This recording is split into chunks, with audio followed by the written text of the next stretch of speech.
There is a plant quietly growing across Asia, a plant whose seeds contain up to 64% omega-3 fatty acids, higher than fish, higher than flax, higher than almost every supplement sold today. One planting can feed a family for years. It reseeds itself. It asks for almost nothing, and somehow Western nutrition forgot it existed. While billions of dollars are spent every year on fish oil capsules, this same nutrient source can grow in nothing more than a bucket outside your door. And by the end of this video, you'll understand how to create a self-renewing omega-3 supply that costs almost nothing and keeps returning season after season. Welcome back to Hidden Harvest Vault, where we uncover the foods history never truly lost, only modern life forgot. Before we go further, if you enjoy discovering powerful plants like this, tap subscribe and tell me in the comments where you're watching from. I read every one. The leaf you've already seen. Walk into a Korean restaurant tonight. Watch closely. You'll see diners wrapping grilled meat inside large green leaves with jagged edges and purple undersides. Most visitors assume it's lettuce. It isn't. In Japan, the same leaf appears beneath slices of raw fish. Tourists think it's decoration, but chefs know better. For centuries, that leaf was placed there because it naturally slows bacterial growth and helps preserve food. Across Asia, hundreds of millions of people eat this plant every single week. Yet many Western grocery stores still don't stock it. Why? Because the plant never had one unified name. Koreans call it kenyip. Japanese call it shiso. Chinese herbalists know it by another name entirely. Botanists identify it as perilla. 4 identities, one forgotten superplant. And when something has no single name, it rarely enters mainstream. A history older than modern medicine. More than 2,000 years ago, Chinese physicians recorded perilla in early medical texts. They described using its leaves for breathing problems, digestion, inflammation, and seasonal illness. Centuries later in Korea, royal doctors documented dozens of medicinal uses. Japanese farmers cultivated it so widely that entire villages relied on it daily, not only for food, but even for lamp oil before electricity existed. Imagine life in a farming village centuries ago. Leaves harvested for dinner, seeds pressed into oil for cooking, herbal tea prepared for sickness. One plant serving multiple roles: food, medicine, light. No factories, no shipping networks, no subscriptions. Just soil, seeds, and time. The self-seeding secret. Here's where things become remarkable. A single perilla plant can produce thousands of seeds. Most of those seeds germinate easily, and once established, the plant returns year after year, often without being replanted. Gardeners call this naturalization, but in practical terms, it means something much bigger. You plant it once, and future seasons plant themselves. Some Asian farming families have harvested perilla from the same land for generations. No seed purchases, no dependence on supply chains, just a living system renewing itself. Think about that for a moment. What other nutrient source works like that? The nutrition that changed everything. The leaves themselves are impressive. They contain protein levels higher than many leafy greens, strong mineral content, and extremely high vitamin A levels. But the real treasure lies in the seeds. Scientific analysis discovered that perilla seed oil contains up to 64% alpha-linolenic acid, a plant-based omega-3 fatty acid. That number exceeds flaxseed. It rivals specialized supplements, and it comes from a plant most people have never heard of.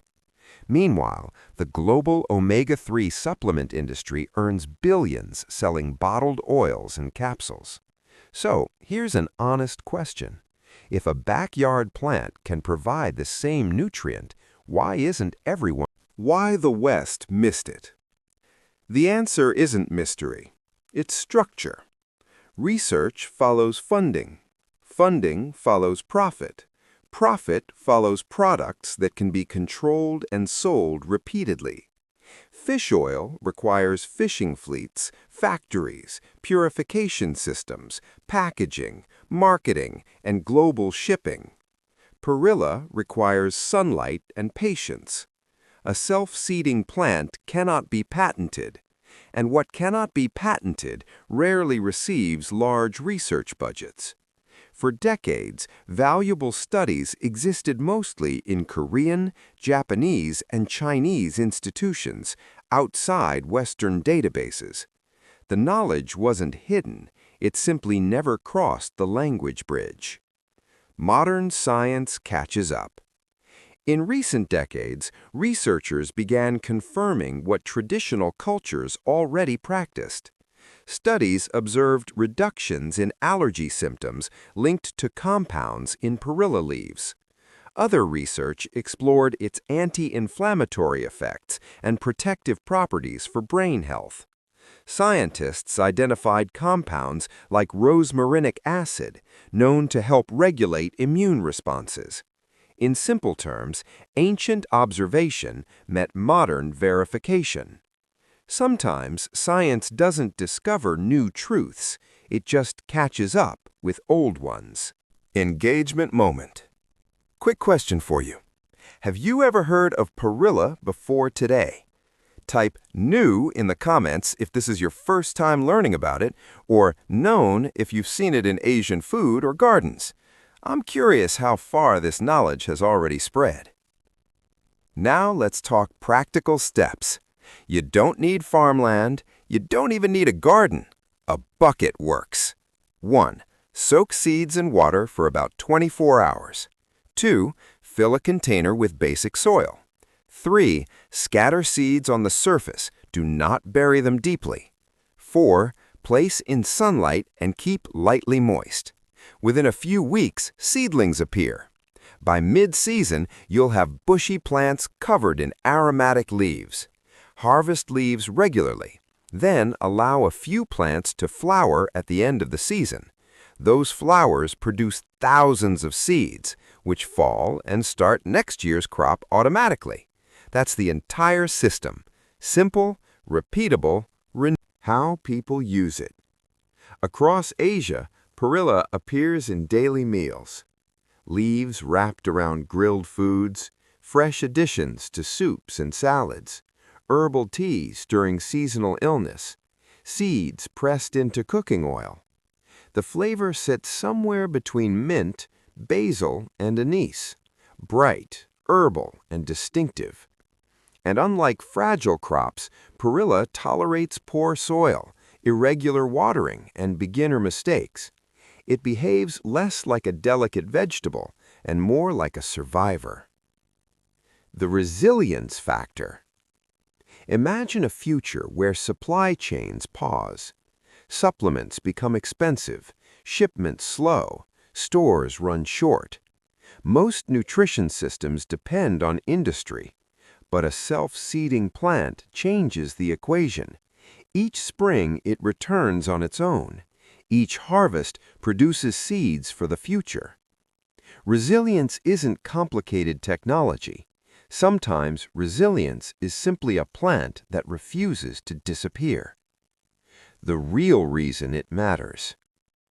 Asia never hid this plant. Markets in Seoul sell bundles openly. Japanese chefs serve it daily. Traditional medicine shops have stocked it for centuries. It remained ordinary there. And often the most powerful things appear ordinary to those who grew up with them. Only when knowledge crosses cultures does it suddenly seem extraordinary. Today, the internet is reconnecting these traditions.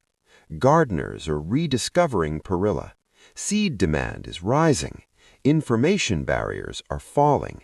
And you are now part of that. The seeds planted today may still be feeding people decades from now. That's more than gardening. That's inheritance, a living system passed forward through time. Sometimes the greatest security doesn't come from buying more, but from growing something that keeps giving. If this video opened your eyes, support Hidden Harvest Vault by subscribing and sharing it with someone who loves gardening, health, or self-reliance. And don't leave yet. Watch the next video on your screen to discover another forgotten plant quietly changing how we think about food and survival. I'll see you there.